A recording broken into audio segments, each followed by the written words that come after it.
Olá, bom dia. Estamos aqui para uma conversa com a professora Ana Simões e a Ana Matilde Souza, autoras do Einstein, Eddington e o Eclipse, Impressões de Viagem, um livro editado pela Chile com Carne e sobre uma expedição científica que teve lugar em 1919 para observar um eclipse solar total e, consequentemente, utilizar os dados dessa expedição para provar, de certa forma, a teoria da relatividade de Einstein. Existem muitos pormenores científicos que são explorados no livro e que espero que tenhamos aqui a oportunidade de falar, e esta conversa é uma espécie de lançamento virtual ou conversa virtual nesta época em que temos que ter este distanciamento social. Muito bom dia a ambas por estarem disponíveis para esta conversa, em primeiro lugar. Eu tenho uma série de perguntas, mas depois podemos ver como é que se pode navegar alguma da conversa.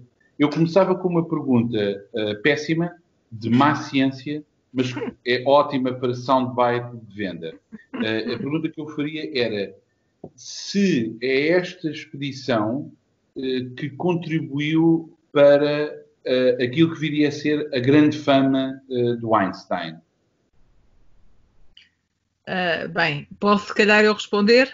Eu acho que precisamente eu e não só achamos que esta expedição é muito importante para a fama do Einstein. O Einstein em 1919 ainda não era propriamente a personalidade que tem, a visibilidade que tem hoje, era relativamente jovem, enfim, não era já tão jovem assim, mas era conhecido do estrito círculo de físicos, da elite física e pouco mais. E, portanto, esta expedição e o anúncio do resultado, da confirmação do resultado, na verdade, vai catapultá-lo para o estrelato, até porque através dos jornais há imensa discussão nos jornais sobre quem é aquela pessoa, o que é que aquela teoria quer dizer, etc. E, portanto, a partir daí, ele torna-se uma figura pública.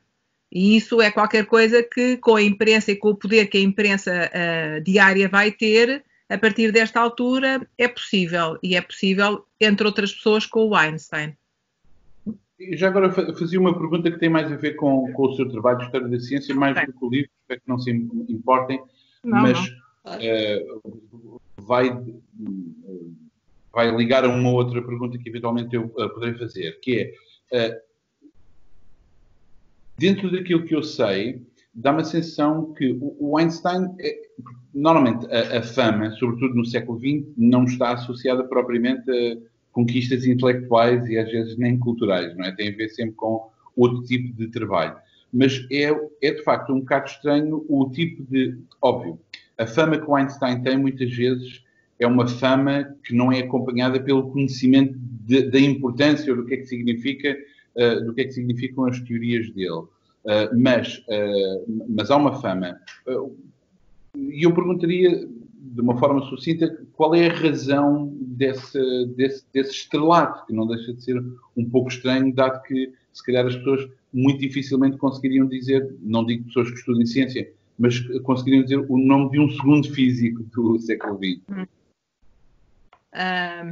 Eu acho que é uma questão conjuntural, quer dizer, 1919 é um período muito específico, mas queria também voltar a enfatizar o que o Pedro disse e que tem a ver com o facto de que o tornar-se uma figura pública, tornar-se um nome que é conhecido mais ou menos de muita gente, até porque ele depois vai ganhar o Prémio Nobel em 21, começam as viagens que ele faz pelo mundo fora e, portanto, a convite de imensas comunidades, muitas vezes começando pelas judaicas e depois passando para as académicas, e, portanto, ele passa a ser visto nos jornais, entrevistado, todas aquelas boutadas e todas aquelas frases conhecidas que nós atribuímos ao Einstein começam a surgir. Portanto, tudo isso é pós-1919. Mas isso também é preciso, mais uma vez, enfatizar o facto de que ser uma figura pública não quer dizer que a teoria da relatividade, a especial, a restrita e a geral, sejam percebidas pelas pessoas. não só pelo cidadão comum, como pela própria elite a nata da física, que estava associada a um outro tipo de física e que demora muito tempo a aceitar a teoria da relatividade. Portanto, até saiu agora um livro em 2019, não é? Nós não fomos as únicas a publicar um livro aproveitando este comboio, mas descentrando toda a história do Einstein para outras figuras. Mas há um livro que saiu chamado Einstein War, que faz a brincadeira entre a Grande Guerra e a guerra que é necessário conquistar de muitas décadas para que a teoria do Einstein passe a ser conhecida. Portanto, o que me parece é que há um ambiente particularmente favorável que vai ser aproveitado pelo Eddington, que é um dos astrónomos, que é o astrónomo principal, digamos assim, enfim, um dos principais desta expedição, para transformar este acontecimento num acontecimento que numa Europa completamente de rastos, completamente antagonizada entre diferentes países que estiveram em confronto, com imensos mortos e, portanto, com feridas muito profundas, vai tentar, e vai fazê-lo com grande capacidade de divulgação, mostrar que esta expedição é a prova deste ideal que os cientistas sempre perseguiram, mas que nem sempre praticaram, do internacionalismo da ciência.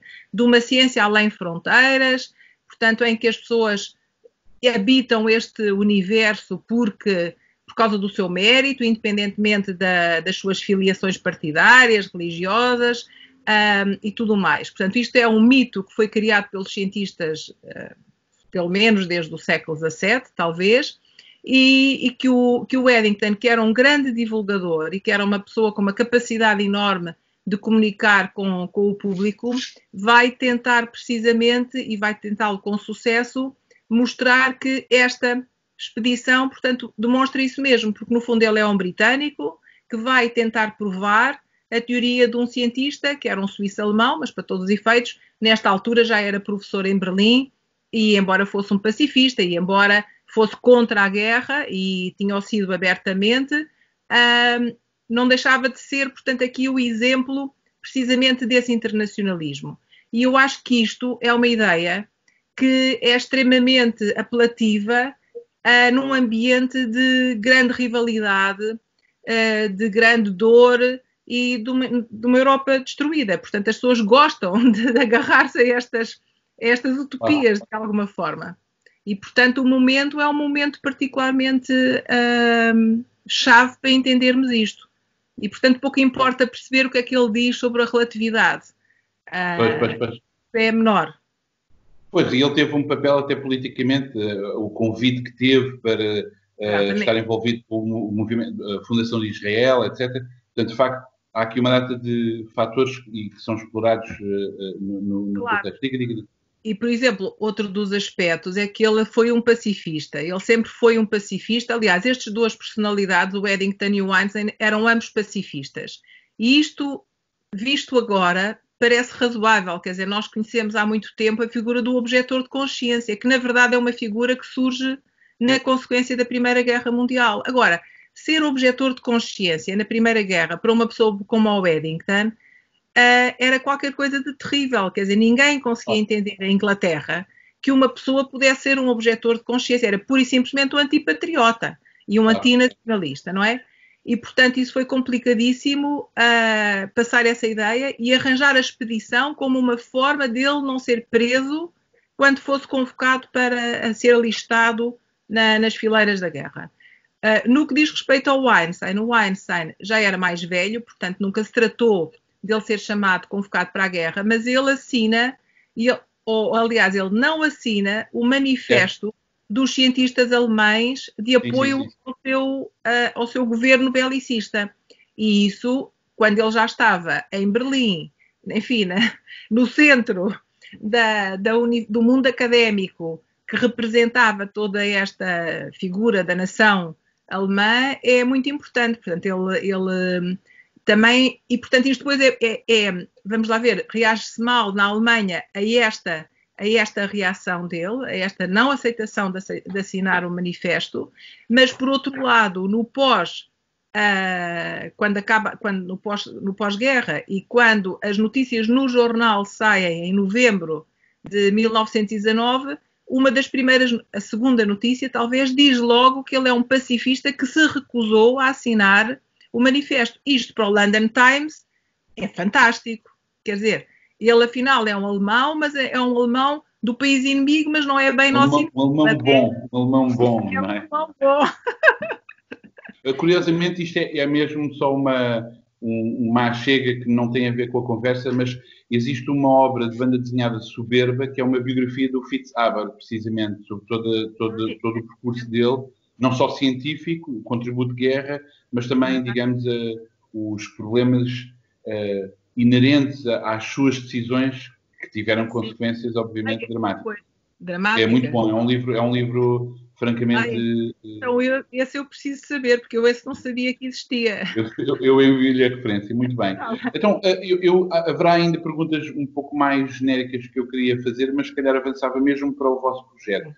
Uma das questões, ou seja, o livro parece estar dividido, ou está dividido em duas partes. Portanto, há uma parte que é um ensaio da professora Ana Simões, um ensaio que atravessa toda uma série de dimensões, a descrição da expedição, as viagens, etc.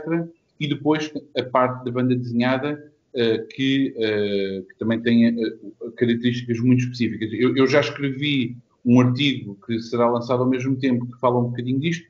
Já vou fazer perguntas mais específicas, mas a primeira pergunta era como é que processaram esse trabalho? Ou se as responsabilidades, digamos assim, foram separadas. Eu sei que a exposição foi da responsabilidade da Ana Simões, mas como é que se coordenou este convite à elaboração de uma banda desenhada? Como é que coordenaram o trabalho? Como é que acompanharam o trabalho uma da outra, digamos assim? Bem, eu vou só responder um bocadinho e depois a Matilde passa, tá bem?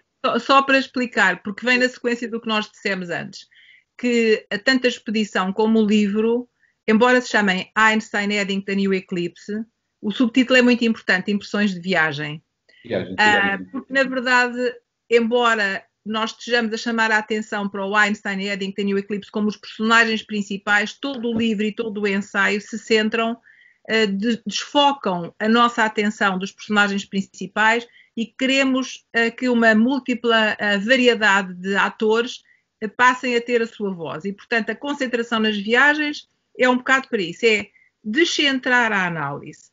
Portanto, mudá-la para todos os espaços, as pessoas que são importantes para completar a viagem que depois desemboca naquela fama e naquela coisa toda. Portanto, é um bocado um retrocesso. Pronto, isto é o primeiro ponto que eu acho que é importante, que é basicamente, enfim, o aspecto que eu considero mais relevante da linha mestra do ensaio e da banda desenhada também. A ideia surgiu como todas as ideias, quer dizer, vão surgindo, não é? As coisas nunca nascem completas.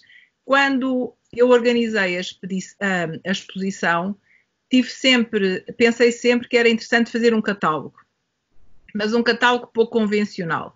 E lembrei-me de uma banda desenhada. Como é que eu me lembrei da banda desenhada? Não faço a mínima ideia já.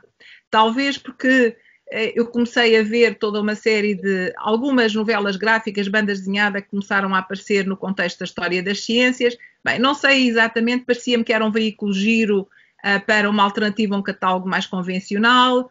Tem muita imagem, as impressões de viagem e as viagens naturalmente são acontecimentos que são muito ricos em termos do seu impacto gráfico. Enfim, podemos racionalizar, mas eu já não me lembro exatamente muito bem. E, portanto, nessa altura contactei a Matilde. Contactei a Matilde numa altura em que eu ainda estava a preparar a exposição. E para preparar a exposição comecei a escrever uma série de textos. E passei os textos à Matilde. E pronto, e depois a Matilde olhou para os textos e começámos a falar. E não fazia sentido transformar aqueles textos em banda desenhada e tipo usar a banda desenhada como uma muleta do texto. Não era isso que se pretendia. E aí surge a Matilde com as suas ideias. Sim, eu acho que é um momento bastante chave. Quer dizer, obviamente nós fomos sempre acompanhando o trabalho uma da outra. Eu pessoalmente não tenho propriamente capacidade de acompanhar o trabalho científico da Ana, porque obviamente não tenho essa preparação. Portanto, acho que terá sido nesse sentido mais a Ana acompanhar o meu. mas foi definitivamente um trabalho de back and forth entre as duas. E eu acho que o momento-chave foi o momento em que nós chegámos à ideia de usar os certos das cartas, porque eu quando olhei para o material que a Ana tinha, a primeira coisa que de facto parece difícil é ter um ensaio e adaptar um ensaio. Como é que se adapta um ensaio? Quer dizer, vou estar parágrafo a parágrafo a fazer uma ilustração, quer dizer, levanta algumas questões práticas de como adaptar. E nós andámos, aliás, houve obviamente muito trabalho feito até chegarmos a esta fórmula final.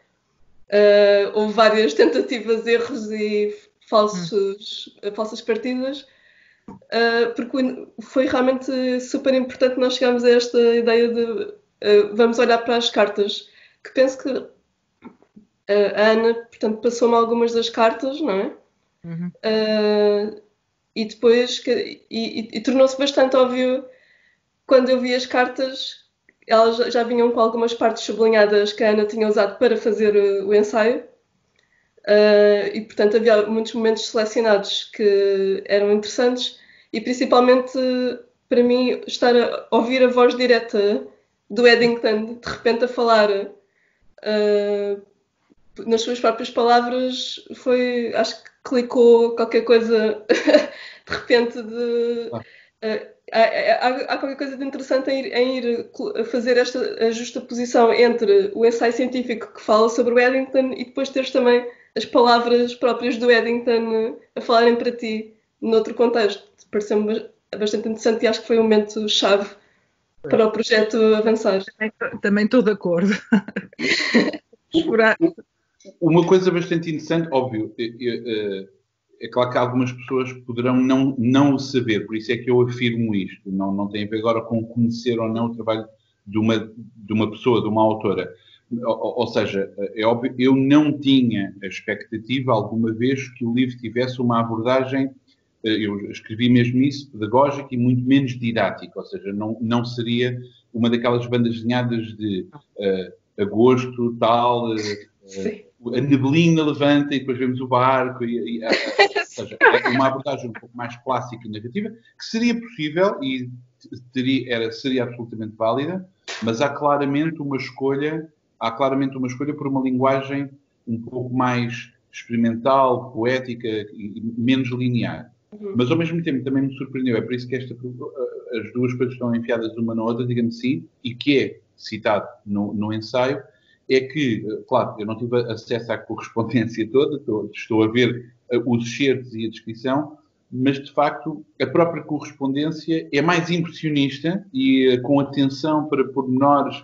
Hoje comi 12 bananas, ou tenho comido 12 bananas, ou esta pessoa tem um casaco mal, veste-se mal, etc.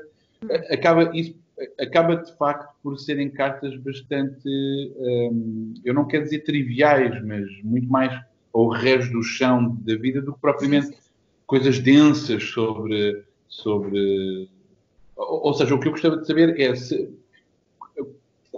como é que foi a decisão de fazer a banda desenhada a partir dessa perspectiva. Eu já vou a determinados pormenores, mas se era de facto por estar o mais próximo da qualidade dessas cartas ou se era mesmo uma tentativa de complementar o ensaio de uma maneira diferente e ter uma atenção mais com essa experiência do dia-a-dia. Quer dizer, eu acho que também esta perspectiva mais impressionista e experimental, obviamente que também se liga com o meu trabalho fora deste projeto, não é? Portanto, a minha linguagem tende sempre mais para esse lado e, portanto, até as primeiras experiências que nós fizemos até eram numa onda mais que a convencional, mas depois tornou-se bastante óbvio que adaptar aquelas cartas dessa forma mais literal limitava, não acrescentava nada às cartas que em si já são tão vívidas e precisamente têm todas essa riqueza de detalhes, porque ele está a escrever à mãe, portanto, e à irmã na maior parte das cartas, por isso obviamente que não estava a relatar mais aquilo que se relata às mães, pronto, fiz isto, fiz aquilo, comi aquilo, por isso tem todo esse aspecto muito mais afetivo, muito mais trivial, do cotidiano, Depois, a dada altura, de facto, também interseccionando-se com a parte científica daquilo que ele está a fazer, não é? E portanto, acho que a ideia sempre foi o que é que eu posso acrescentar aqui, não só ao ensaio que complemente de forma vívida o ensaio, mas também que não seja uma mera ilustração das cartas, que acrescente algo e que permita às pessoas realmente penetrarem dentro de todo aquele universo dos sabores, dessas sensações impressionistas do ambiente, das pessoas que estão à volta dele, dos animais. Portanto, acho que foi esse aspecto era o que eu estava, quando estava a fazer banda desenhada, era isso que eu estava mais focada, era precisamente tentar evitar uma exposição literal na maior parte das vezes. Eu gostava de fazer uma ou duas perguntas especificamente sobre o trabalho de banda desenhada, porque em termos visuais, as imagens parecem muitas vezes, ou quase sempre, parecem ser fotografias ou imagens fotográficas manipuladas. O que é que presidiu a essa escolha material, processual, de representação? Uhum. Eu tenho assim, eu tenho um fascínio um bocado mórbido pelo domínio público e o copyleft e imagens que podem ser apropriadas e transformadas. Portanto, sou frequentadora bastante assídua de todas essas fontes e costumo utilizá-las de formas talvez menos talvez diretas noutros projetos. Não te apetece desenhar, portanto vais ao Google, não é? Exatamente. Acho que todos temos o direito de ter algum descanso. E portanto, de facto é engraçado, há imenso material que está no domínio público ou de pessoas que tiram fotografias para pôr em sites de copyleft e que está todo esse repositório de fontes de todo o mundo e de todo tipo de pessoas, não é? Existe e geralmente muitas vezes é olhado com certo até desprezo porque não tem esse capital tanto capital literalmente, portanto não, é grátis, não tem preço e então eu, para mim acho isso para mim acho que é interessante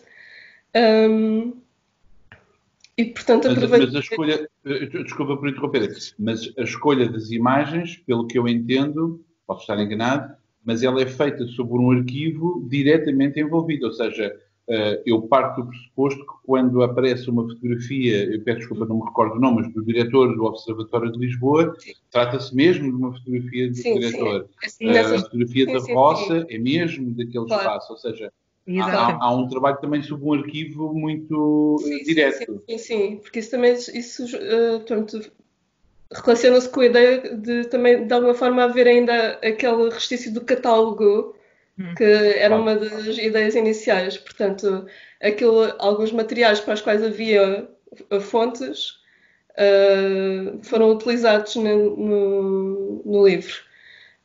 Depois, nem todos esses materiais podiam ser utilizados. Lá está também por questões dos direitos.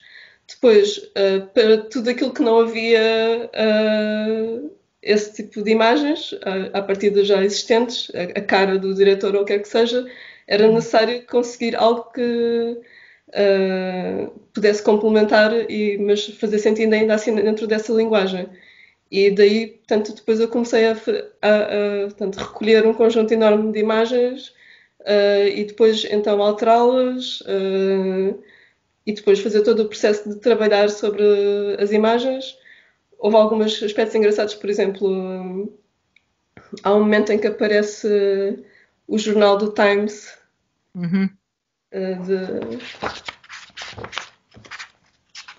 este aqui, por exemplo.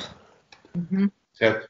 E aqui, por exemplo, portanto, isto é uma imagem, lá está, de public domain, do Times, e depois eu aqui tive de alterar a data para ficar com a data que é mencionada no texto. Por isso, houve alguns momentos em que foi mesmo ali depois precisão de alteração, outros mais modificações espontâneas, explodir com as cores, depois todo o processo de impressão e trabalho por cima. Mas sim, tanto, há esse também diálogo entre as imagens históricas que existem, que nós podíamos usar, e depois todo o tipo de outras imagens contemporâneas que são utilizadas para contar uma narrativa, portanto, que aconteceu há 100 anos atrás. Portanto, acho que isso também é interessante, esse Claro, diálogo. há uma há uma série de aspectos e domínios sobre os quais eu não vou fazer uma pergunta, porque como sabem, eu escrevo sobre a banda desenhada e assumo o papel de crítico. O que eu quero dizer com isso é existirão sempre níveis de interpretação que muito provavelmente são meus e que não têm nada a ver com o artista. E não me interessa, muito sinceramente, perguntar aos artistas o que é que você quis dizer com isso, porque está lá, não vale a pena tentar validar. É uma coisa que tem que ter uma validade por si mesma. Porém, eu não queria deixar de apontar uma coisa que eu achei particularmente interessante, porque o livro, de facto, tem um ritmo, em alguns aspectos, pouco dramático, não é um drama. Se fosse um filme, obviamente, era outro tipo, um filme hollywoodesco, utilizava-se um outro tipo de estrutura de intriga, mas nós sabemos, obviamente, que existirá há um evento central, que é o do eclipse. Esse é o momento pelo qual estão à espera. E é bastante curioso que a maior parte das competições, de facto, tem texto, que vai surgindo em legendas amarelas, porque depois eu sei que existem outras de outra cor que poderão significar outra coisa, ou outras vozes. Outras cores. Finalmente, perdão? De outras cores, verdes e cor-de-rosas. Verde e cor-de-rosa. E depois chegamos finalmente ao spread central do eclipse. No entanto, ou seja, sem texto, e digamos que é o momento, o clímax da história. Porém, no spread imediatamente anterior, temos este spread, não é? Das aranhas, apenas com a data lacónica. E eu, quando abri estas páginas, fartei-me de rir. Porque, e agora vou-te confrontar com uma coisa. Porquê as aranhas? Força.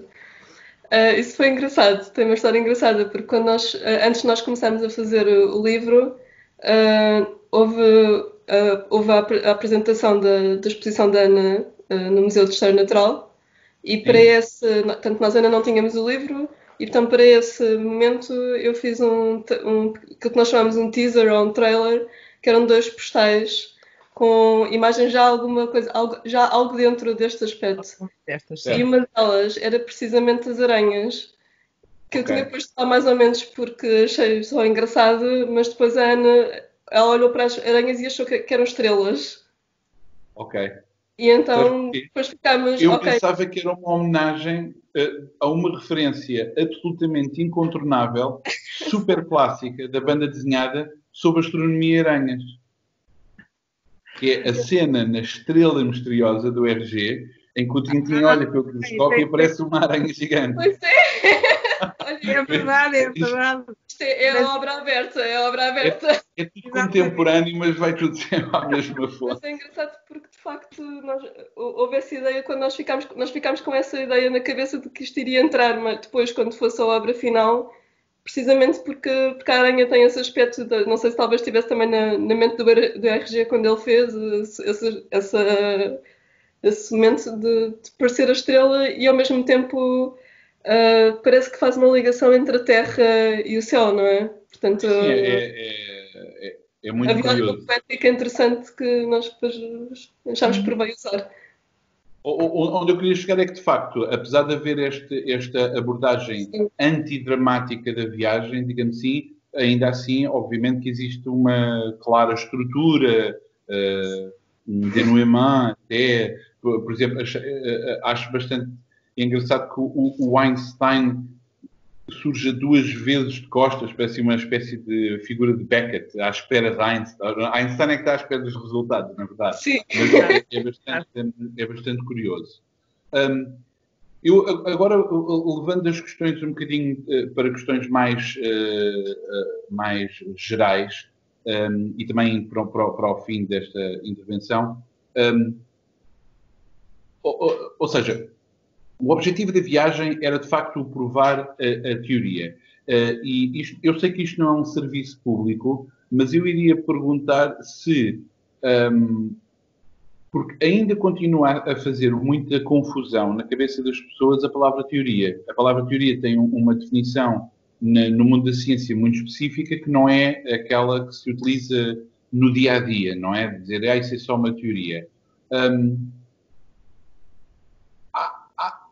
Há ainda... Aliás, peço desculpa porque isto são várias perguntas enfiadas umas nas outras e tem a ver até, curiosamente, com os tempos que nós estamos a viver. Ou seja, nós estamos neste momento, como toda a gente sabe, quer dizer, no momento da gravação, não sei quando é que as pessoas poderão estar a ver o vídeo, mas nós estamos a atravessar um momento de uma grande crise pandémica e, de repente, muitas pessoas correm para o socorro de quem compreende estas coisas. Ou seja, não há, de facto, um grande investimento cultural. Eu já nem falo do investimento económico, nem sequer vou a essa questão. Mas não há um investimento cultural significativo no conhecimento científico. E, de repente, ao tio, ao mãe, agora, de repente, bem, no Facebook toda a gente é cientista, como é óbvio. Há um déficit de educação científica básica ou média em Portugal ou no mundo? Eu imagino que a pergunta seja para mim. Se calhar a Matilde também pode. Eu acho que também era importante a Matilde dizer qualquer coisa, mas posso só fazer três comentários a várias coisas que, entretanto, foram ditas antes de chegar à questão da educação científica. Pode ser? Claro. Portanto, eu sei demasiado. Relativamente à questão da banda desenhada e ao ser focada nas cartas do Eddington, eu queria só chamar a atenção que, havendo o diálogo entre a banda desenhada e o texto e a própria exposição e a forma como eu fui pensando nestas coisas articulam as duas viagens, a viagem que vai ao Príncipe e a viagem que vai ao Sobral. No entanto, nós temos como fontes as cartas do Eddington e, portanto, naturalmente que do ponto de vista da banda desenhada, toda a nossa atenção está na viagem ao Príncipe. Mas isso é particularmente engraçado de mencionar aqui, porque quando nós olhamos para as duas expedições em conjunto, chegamos a concluir, notamos assimetrias muito grandes, e uma delas é que temos cartas para o Príncipe, e que são as cartas que são a riqueza que nos permitiu descrever a viagem com tantos pormenores, tanto no ensaio como na banda desenhada. Sem estas cartas nós estávamos a fazer ficção, não estávamos a fazer, enfim, um trabalho artístico sobre um acontecimento da história das ciências. E, portanto, a banda desenhada, do meu ponto de vista, centrada no Eddington, também é muito interessante porque vai dar uma vida visual, um suporte visual a uma história que tem uma grande riqueza documental manuscrita, mas que não tem, sobre a qual nós não sabemos nada, não há uma fotografia do príncipe, é uma coisa impressionante. E isso, portanto, é um aspecto que eu acho particularmente interessante nesta ideia que surgiu na Matilde e depois na exploração da ideia. Outro aspecto que eu também queria mencionar é que quando eu passei as cartas do Eddington à Matilde, eram as cartas do Eddington à mãe e à irmã, que é o que está no espólio do Trinity College. São para aí 8 ou 9 cartas, não mais do que isso, mas muito ricas. Estas cartas, como todas as cartas que qualquer cientista escrevia aos familiares nesta altura, misturam sempre este lado muito cotidiano dos vários faits divers, que são típicos de uma pessoa que passou racionamento, não é? Ele passa o tempo todo obcecado com comida e a falar em comida, para além do exótico das paisagens, mas depois também é engraçado que ele, à mãe e à irmã, que não sabem nada de física, mas que o têm acompanhado, depois faça uma descrição muito pormenorizada do eclipse. Tão pormenorizada ao ponto de nós sabermos coisas através destas cartas que não conseguimos saber através de nenhuma das publicações escritas que ele fez e que são muito importantes para nós, que é perceber quantas pessoas estavam a assistir, etc. Portanto, isso é um aspecto das cartas que eu acho que é interessante mencionar. O outro aspecto é que o Pedro terá reparado que, como está a dizer, isto não tem um grande final, não é uma história a Hollywood, mas na verdade nós tivemos um problema que era perceber como é que se começa e acaba esta banda desenhada. O que é mais fácil no ensaio, mas numa banda desenhada não. E nós não queríamos acabar com o Einstein em apoteose. Agora é conhecido e, portanto, por um lado, quisemos sempre fugir a esse tipo de retrato e ele está sempre de costas propositadamente, acho eu. Mas, por outro lado, não sei se reparou com certeza, que nós começamos e acabamos com 2 cartas que são escritas ao Observatório Astronómico de Lisboa. E, portanto, temos 3 cartas, das também 8 ou 9 que existem no Observatório Astronómico de Lisboa e que não eram conhecidas do arquivo do Eddington, isso é fantástico. Portanto, nós tivemos a oportunidade de lhe explicar que nós também tínhamos aqui cartas. Eu peço desculpa pelo parênteses. Eu, de facto, não entrei nessa questão, mas uma das coisas que é importante da sua investigação é precisamente, não é apenas uma descrição da expedição britânica, mas sim do diálogo que houve com as entidades portuguesas e com toda a história, a dimensão do colonialismo que aponta é extremamente importante. Não toquei nesse assunto, mas toda essa dimensão é particularmente importante, de facto. Pronto, mas portanto eu acho que também foi engraçado, também foi uma coisa a 2, nós estávamos a tentar conversar como é que vamos começar, como é que vamos acabar, e de repente tivemos este clique. Vamos usar também cartas, porque não podemos passar do registro, que é o registro da carta, da correspondência, agora para um registro tipo conclusão. E depois uma conclusão extremamente redutora, quando precisamente, o que toda a nossa história pretende mostrar é que reducionismos não funcionam aqui, quer dizer. E, portanto, isso é um aspecto que eu acho que é engraçado. E também temos uma carta, que é a carta de 4 de maio, que ele manda ao HOME, que é o subdiretor do OAL, com quem ele se está a corresponder, porque o diretor do OAL é o Campos Rodrigues, tem 80 e tal anos, e passou logo a correspondência do Eddington para o seu subdiretor, em que ele diz, está tudo a postos, só falta agora um bom dia para o eclipse. E que eu acho que é uma carta muito curtinha, mas que mostra bem a emoção que era preparar uma viagem destas, com todas as incertezas. Quer dizer, a maioria destas expedições davam em nada. E os astrónomos chegavam e que não queriam que ninguém lhes perguntasse o que é que tinha acontecido, porque tinha-se gasto imenso dinheiro, perdido imenso tempo, e depois estava mau tempo e acabou-se, não se observava nada e não se podia repetir a experiência, não é? Portanto, esse era há ainda o telegrama do Eddington para o Dyson, depois do visionamento do Through Cloud Hopeful Eddington. Exatamente. Que é também interessante. O outro aspecto é que nós também, precisamente para fazermos o diálogo entre o ensaio e a banda desenhada, conseguimos, precisamente a propósito de um telegrama que o Eddington menciona e que recebe, que é dizer que a outra equipa tinha tido bons resultados, introduzir na banda desenhada são 2 páginas onde temos imagens do Sobral, para se mostrar que estas 2 viagens estão relacionadas e que devem ser vistas em conjunto.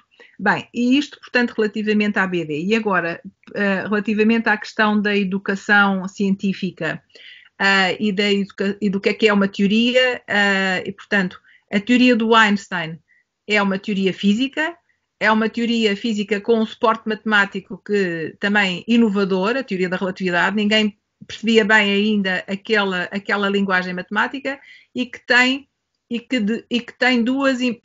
3 consequências astronómicas, uma das quais é aquela que eles vão verificar. Portanto, digamos que faz 3 previsões. Uma é explicar algo que eles já sabiam, que já era conhecido, e outras 2 previsões que eles vão tentar verificar. Esta verificam nesta altura e a outra andam imenso tempo a tentar verificar e não verificam. Portanto, não é trivial, facto ou contexto, que as pessoas, e consegue-se perceber isso muito bem, que as pessoas ficassem convencidas que a teoria tinha sido confirmada de uma vez por todas. Porque havia 3 previsões, só 2 é que estavam confirmadas, nesta tinha havido mau tempo e, portanto, os resultados ainda deviam ser validados novamente, ainda foram validados várias vezes, e a outra estava a dar maus resultados. Portanto, para percebermos que esta questão da apoteose após 1919, relativamente à fama do Einstein, tem muito que se diga, quer dizer, as coisas não ficaram preto no branco decididas a partir desta altura. Primeiro aspecto. E isso acho que é importante precisamente para voltar à questão da cultura científica das pessoas em geral. Quer dizer, nós estamos há décadas a falar de divulgação da ciência, de public understanding, agora da ciência cidadã, enfim, temos várias formas de tentar envolver o público na ciência, que são formas nobres e menos nobres, não é? Há sempre a outra face da moeda, quer dizer, os investimentos que os governos fazem em ciência são muito grandes e é preciso, de alguma forma, fazer sentir às pessoas que esse investimento que sai dos impostos que elas pagam, basicamente, é qualquer coisa em que elas podem participar. E, portanto, elas têm que compreender minimamente o que é que se está a passar. Portanto, não é aquela ideia muito, muito purista de dar a conhecer ao cidadão comum a ciência. Tem as duas faces.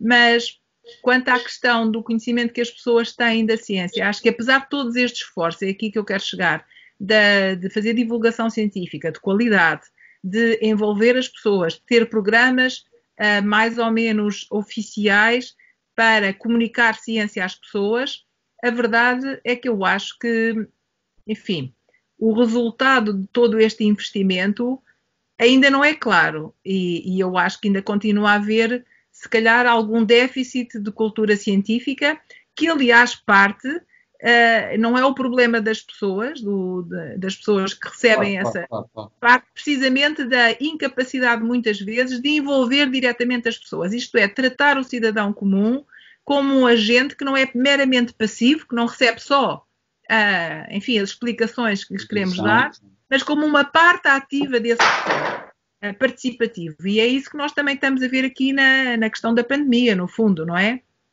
Quer dizer, por um lado, todas as equipas de cientistas a deixarem dos seus projetos e de alguma forma tentarem envolver-se na descoberta da vacina, no fabrico dos testes, no que seja, mas por outro lado arranjar forma de envolver o cidadão e o cidadão comum, anónimo, como os participantes das expedições, terem uma voz ativa, terem uma parte ativa e participarem também em toda esta questão. E eu acho que é essa parte desta comunicação da ciência que muitas vezes ainda é deficitária e para a qual nós temos que trabalhar mais. E de uma forma que não seja hegemónica, quer dizer, o cientista no topo, o cidadão comum na base, a receber acriticamente, não. Quer dizer, isto aqui é um diálogo que tem que dar uma voz às pessoas que vão sendo mergulhadas no universo da ciência.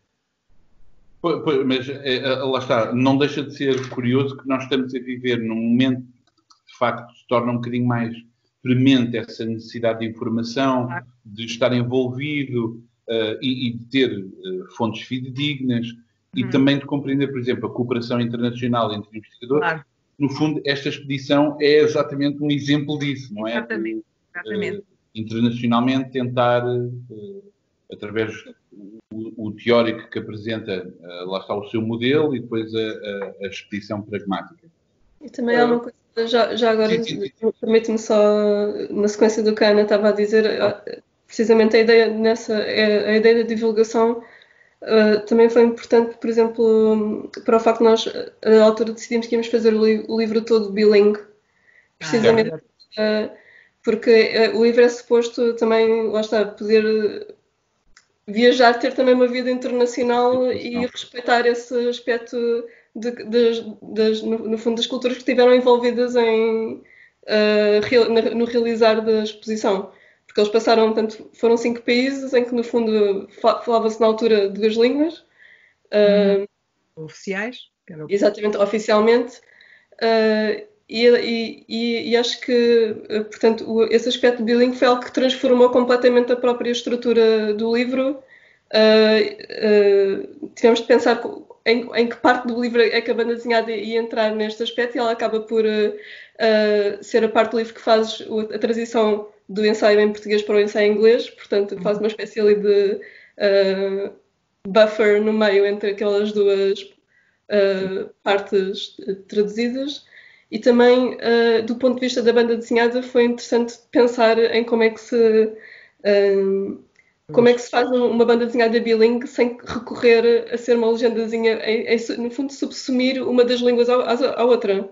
Porque Claro. as cartas originalmente são em inglês e, portanto, nós mantivemos a primeira versão que aparece é sempre em inglesa, mas a dada altura percebemos que não fazia qualquer sentido estar a fazer uma legendazinha em português cá em baixo como se fosse uma nota de rodapé no fundo da exposição, portanto, porque era a língua que eles estavam rodeados, seria o português.